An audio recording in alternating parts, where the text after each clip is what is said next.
विष्णु पुराण में भगवान का स्वरूप बतलाया गया है। शांताकारम भुजगशयनम पद्मनाभम सुरेशम विश्वाधारं गगन सदृशम मेघवर्णम शुभांगम लक्ष्मीकांतं कमलनयनम योगभिर्ध्यानगम्यम वंदे विष्णुम भवभयहरम सर्वलोकैकनाथम। भगवान का यह स्वरूप बतलाया गया, ईश्वर का यह स्वरूप बतलाया गया। ईश्वर ऐसे हैं, लेकिन दर्शन कौन करेंगे का योग भी योगियों के लिए संभव है। योगी लोग उनका दर्शन कर सकते हैं, भोगी नहीं दर्शन कर सकते। कौन योगी उनका दर्शन कर सकते हैं? जो ध्यान योगी हैं। योग फिर ध्यान गम्यम, योगियों के लिए ध्यान में जानने के योग्य। जो योगी ध्यान करता है, जो नित्य नियम से अपने घर में हो, परिवार में हो, कहीं भी हो, अंदर में ध्यान लगाते हैं, चित्तवृत्ति निरोध की क्रिया करते हैं, संसार में फैले हुए मन और इंद्रियों को संसार से अलग कर शरीर के भीतर ले जाने का प्रयास करते हैं, किसी भी भेष में हो, वह योगी है। वही परमात्मा का दर्शन कर सकता है। दूसरा मंत्र भी है, यं ब्रह्मा वरुणेन्द्र रुद्र मरुतः स्तुन्वन्ति दिव्यैस्तवैर् वेदैः सांग पदक्रमोपनिषदैर् गायन्ति यं सामगाः। ईश्वर का यह स्वरूप है। दर्शन कैसे होगा? कहा, ध्यानावस्थित तद्गतेन मनसा पश्यन्ति यं योगिनो। ध्यान में अवस्थित होकर योगी लोग उनको देखते हैं। बिना ध्यान किए उनको कोई देख नहीं सकते।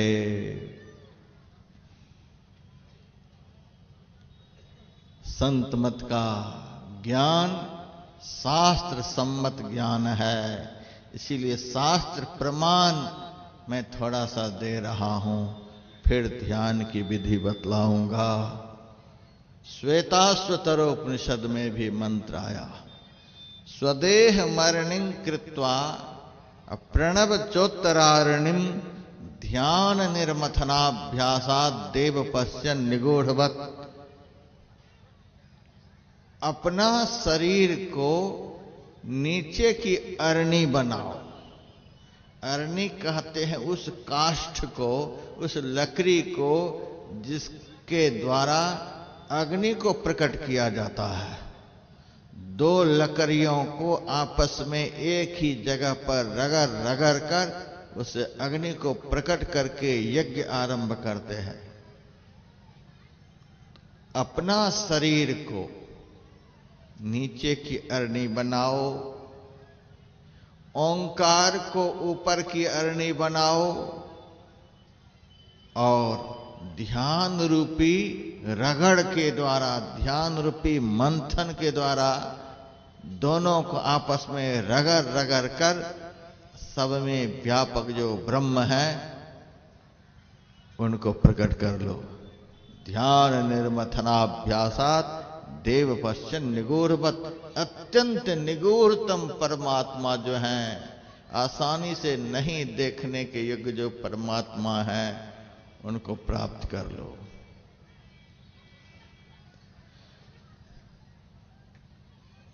तो समग्र शास्त्र कहते हैं ध्यान के द्वारा ही उनका दर्शन हो सकता है, और क्रियाओं के द्वारा क्यों नहीं दर्शन हो सकता है? और क्रियाओं के द्वारा हमारी दृष्टि उतना सूक्ष्म नहीं हो पाती है कि जिसके द्वारा सूक्ष्मतम परमात्मा का दर्शन हो सके।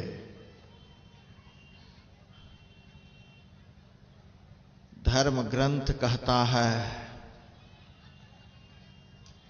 परमात्मा अत्यंत विशाल है, बृहत्।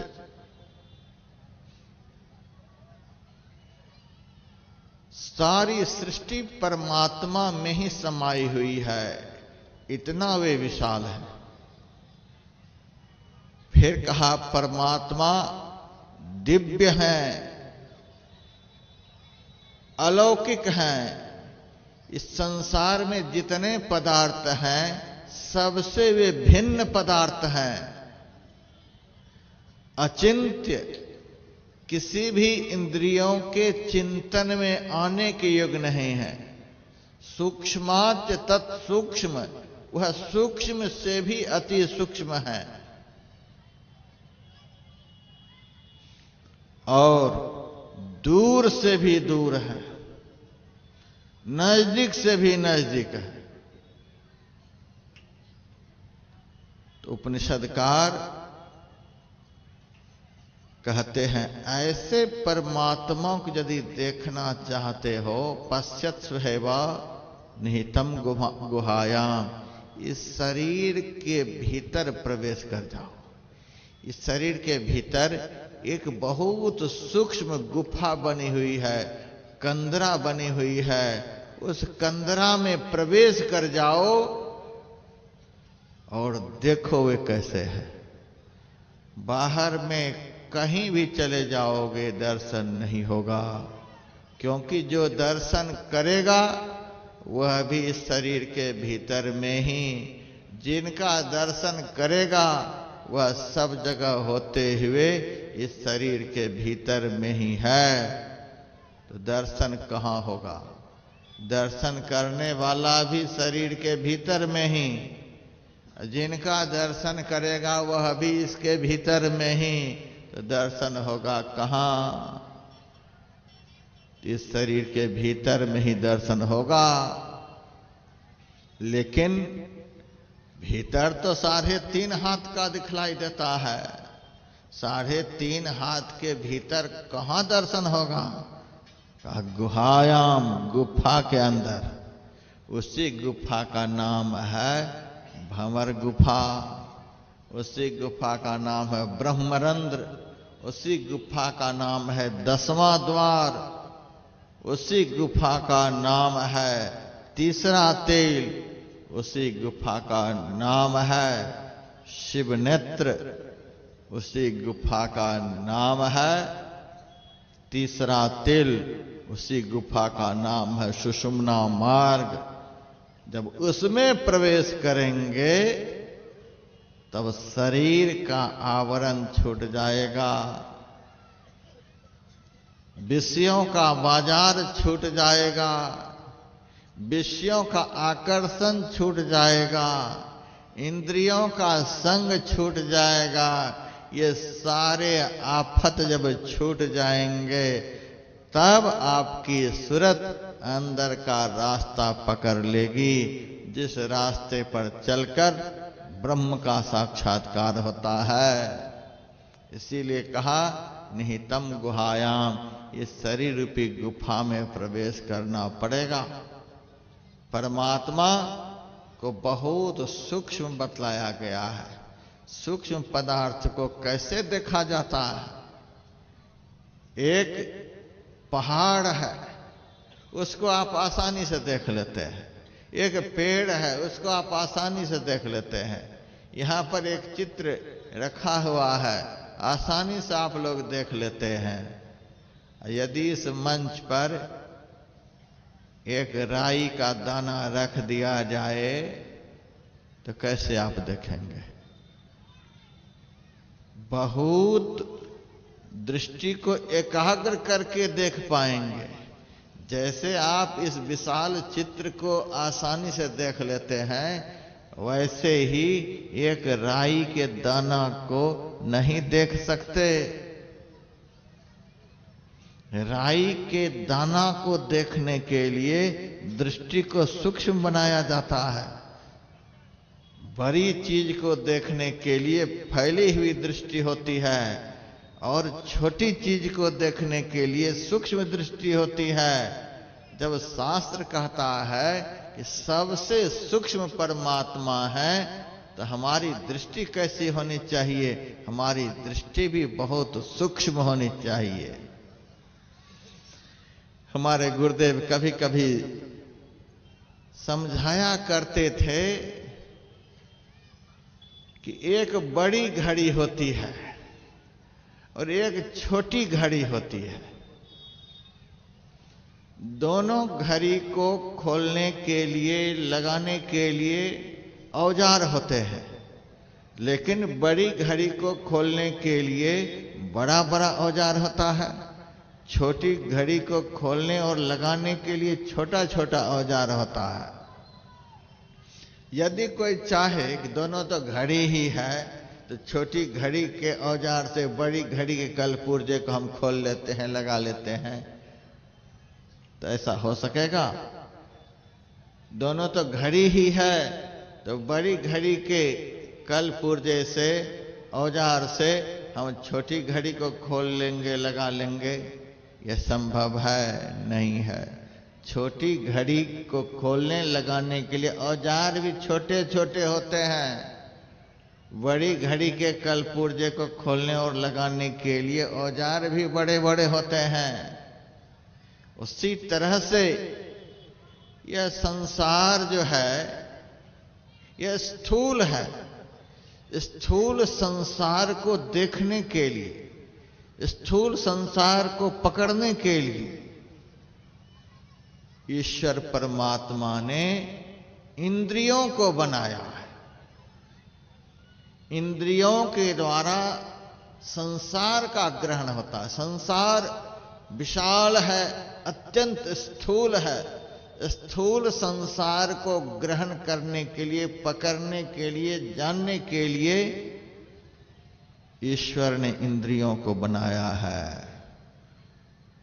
उपनिषदकार लिखते हैं, परां चिखानि व्यत्रिणत स्वयंभू तस्मात् परां पश्यति नान्तरात्मन कश्चित् धीरः प्रत्यगात्मान मैक्षदा वृत्चक्षुर्मृतत्वमिच्छन्।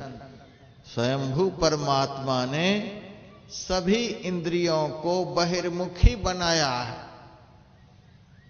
बाहर के पदार्थों का ज्ञान करने के लिए इंद्रियों को बनाया है। इसीलिए इंद्रियां बाहर के ही पदार्थों को ग्रहण कर सकती हैं। आपके अंदर में जो दिव्य पदार्थ परमात्मा है, उनको नहीं ग्रहण कर सकती। बाहर के पदार्थों को ग्रहण करने के लिए बाह्य इंद्रियों को बनाया गया है। अब भीतर में जो है, उनको जानने के लिए, उनको जानने वाला भीतर में ही है। भीतर के पदार्थों को ग्रहण करने के लिए भीतर में ही चेतन आत्मा को बनाया है। कश्चित् धीरः प्रत्यगात्मान मैक्षदा वृत्चक्षुर्मृतत्वमिच्छन्। कोई कोई धैर्यवान पुरुष आवृत चक्षु होकर, ढके हुए नेत्र वाला होकर उस परमात्मा को जानते हैं, साक्षात्कार करते हैं।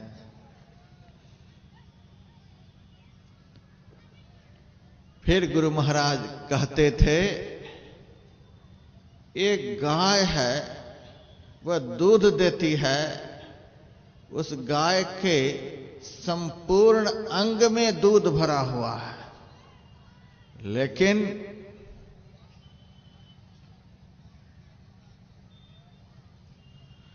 गाय के कान को निचोड़ने पर दूध नहीं निकल सकता। गाय की पूंछ को निचोड़ने पर दूध नहीं निकल सकता। गाय के पैरों को निचोड़कर कोई दूध नहीं निकाल सकता। दूध तो सब जगह है, लेकिन सब जगह निचोड़ने से दूध नहीं निकल सकता।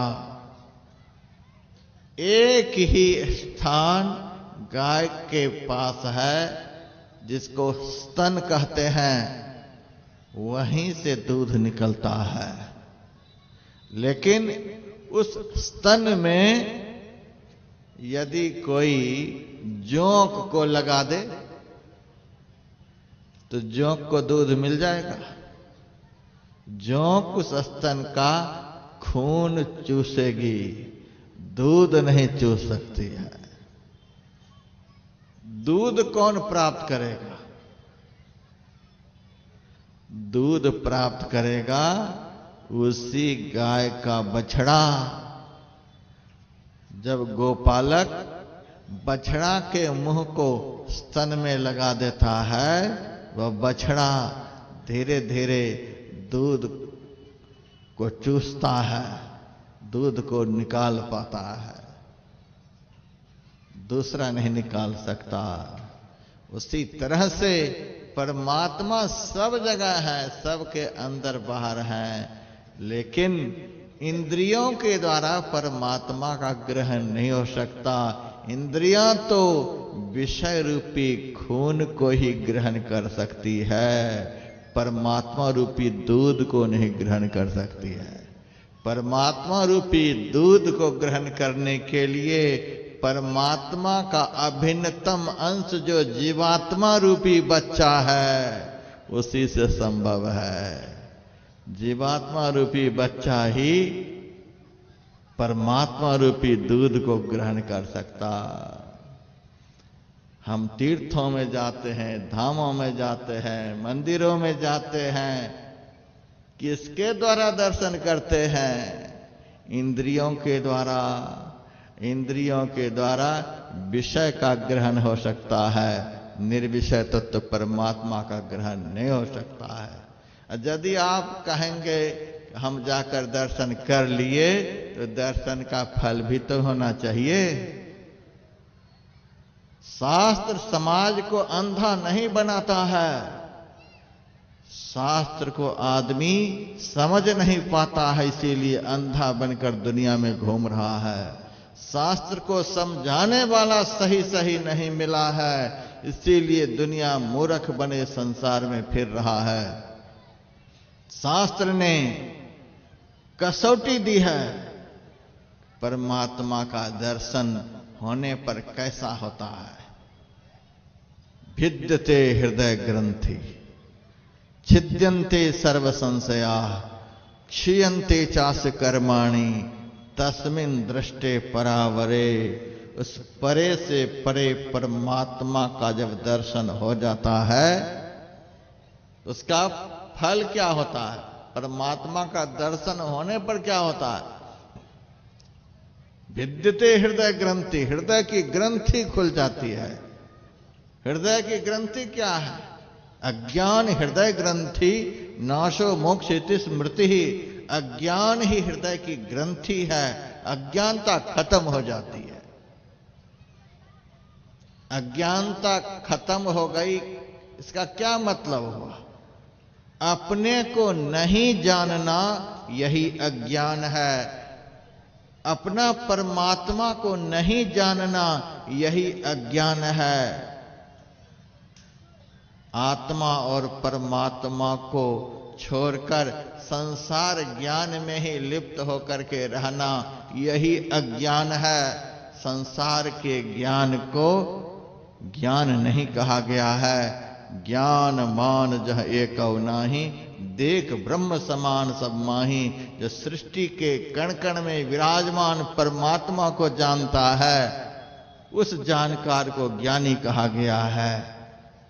जो सृष्टि के कण कण में व्यापक ब्रह्म को अपने अंदर में जानता है, उसी को ज्ञानी कहा गया है। और जो अपने को भी जानता है, उसको ज्ञानी कहा गया है। अभी तो हम न अपने को जानते हैं, न परमात्मा को जानते हैं। ज्ञानी बनने का दम भरते हैं। बहुशास्त्र कथा कंथारो, मंथेन वृथैव किम अन्वेष्टव्यम प्रयत्नेन मारुते ज्योतिरांतरम। बहुत से शास्त्रों की कथाओं को मथने से क्या फल। हे वायुसुत, अत्यंत यत्नवान होकर अपने अंतर की ज्योति की खोज करो। अधित्य चतुरो वेदान सर्वशास्त्रान्यनेकतः ब्रह्म तत्त्वं न जानाति दर्वी पाकर समयथा। वह जिन्होंने बहुत शास्त्रों को, बहुत पुराणों को, बहुत वेदों को पढ़ लिया हो और अपने को नहीं जाना हो, अपने बनाने वाले परमात्मा को नहीं जाना हो, वह जानने वाला कैसा है। जैसे करछी दाल में भी घूमती है, सब्जी में भी घूमती है, खीर में भी घूमती है, और उनसे पूछा जाए कि खीर में चीनी है कि नहीं है, बता नहीं पाएगी। दाल में नमक है कि नहीं है, बता नहीं पाएगी। सब्जी में हल्दी है कि नहीं है, बता नहीं पाएगी। उसी तरह से सारी दुनिया की पुस्तकों को पढ़ लिया और 3.5 हाथ के पुस्तक को नहीं पढ़ पाया। इस 3.5 हाथ के भीतर में हम कैसे हैं और हमारे प्रभु कैसे हैं, सब पुस्तकों का अध्ययन करछी के समान है। एक कवि ने बड़ा ही सुंदर लिखा है, पढ़े 6 शास्त्रो 18 पुराण पढ़े, वेद उपवेद आदि अंत को छाना है। गीता रामायण श्रुति स्मृति पढ़े, सांख्य योग न्याय आदि दर्शन भी जाना है। जाना है बनाना छंद सोरठा चौपाई को, जाना है ध्रुव पद राग भैरवी का गाना है। इतना जो जाना सब खाक धूर छाना है, जाना है वही जो आत्म पिछाना है। सबसे बढ़कर वही जानकार है, सबसे बढ़कर वही ज्ञानी है, जिन्होंने अपने को जान लिया और अपने बनाने वाले प्रभु को जान लिया। विवेक चूड़ामणि में आदि शंकर ने कितना सुंदर लिखा है, 9 योगेन, योग से उनका ज्ञान नहीं हो सकता, उनका दर्शन नहीं हो सकता। 9 सांख्येन, सांख्य शास्त्र के अध्ययन से भी उनको कोई नहीं पहचान सकता। कर्मणो नोन विद्या, अनेक प्रकार के कर्मों के द्वारा, अनेक विद्याओं के अध्ययन के द्वारा उनको कोई नहीं जान सकता। ब्रह्मात्मैकत्व बोधेन मोक्षः सिद्ध्यति नान्यथा। आत्मा और परमात्मा के बोध के बिना मोक्ष की प्राप्ति नहीं हो सकती। आत्मा और परमात्मा का बोध एकमात्र ध्यान के द्वारा ही संभव है। परमात्म तत्व बहुत सूक्ष्म है, आत्म तत्व बहुत सूक्ष्म है। किसी भी इंद्रियों के द्वारा वह तत्व ग्रहण में आने योग्य नहीं है। उस सूक्ष्म तत्व को जानने के लिए हमारी दृष्टि सूक्ष्म होनी चाहिए। शास्त्र में 5 प्रकार की दृष्टियों की चर्चा है। जागृत की दृष्टि, स्वप्न की दृष्टि, मानस दृष्टि, दिव्य दृष्टि और आत्म दृष्टि। अभी हम लोगों के पास जागृत दृष्टि है। जागतिक जगत को हम लोग देख रहे हैं। जब सो जाते हैं, स्वप्न देखने लग जाते हैं, उसको स्वप्न की दृष्टि कहते हैं। स्वप्न संसार को हम देखते हैं। इसी तरह से स्वप्न में भी दिखलाई देता है। उसके बाद तीसरी है मानस दृष्टि। मन से बना बना करके संसार को देखते हैं। आंख तो बंद है, लेकिन कल्पना चल रही है कि हम कलकत्ता में घूम रहे हैं, मुंबई में घूम रहे हैं, अमेरिका इंग्लैंड में घूम रहे हैं। जगे हुए हैं, लेकिन मन ध्यान के समय दुनिया के दृश्यों में घूम रहा है। न सोए हैं, न स्वप्न देख रहे हैं, न जगे हैं, न दिव्य दृष्टि प्राप्त है, लेकिन सारी दुनिया को ध्यान के समय अंदर में देख रहे हैं। ये मन के द्वारा जो अनेक रूपों का, अनेक दृश्यों का दर्शन होता है, उसको मानस दृष्टि कहते हैं। इन 3 दृष्टियों के निरोध होने के बाद दिव्य दृष्टि प्राप्त होती है। हमारे मस्तिष्क में 72 करोड़ नाड़ियां हैं। 72 करोड़ नाड़ियों में 72,000 नाड़ियां प्रधान हैं। 72,000 नाड़ियों में 101 नाड़ियां प्रधान हैं। 101 नाड़ियों में 9 नाड़ियां प्रधान हैं। 9 नाड़ियों में 3 नाड़ियां प्रधान हैं। एक का नाम है ईड़ा, दूसरे का नाम है पिंगला, तीसरे का नाम है सुषुम्ना। मस्तिष्क में बाईं तरफ ईड़ा नाम की नाड़ी है, दाईं तरफ पिंगला नाम की नाड़ी है। दोनों नाड़ियों के ठीक मध्य मुकाबले सुषुम्ना नाम की नाड़ी है। दोनों आंखों के ठीक मध्य अंदर में सुषुम्ना नाम की नाड़ी है। वह अत्यंत ज्योतिर्मयी नारी है। उसको योगियों ने ब्रह्म नारी भी बतलाया है। उस नारी का यदि दर्शन अंदर में हो जाए तो देर सबेर उस नारी के प्रभाव से, उस नारी के दर्शन के पुण्य से ब्रह्म दर्शन संभव हो जाता है। इसीलिए उसको ब्रह्म नारी कहते हैं। कठोपनिषद में सुषुम्ना को ऊर्ध्व नारी कहा गया है।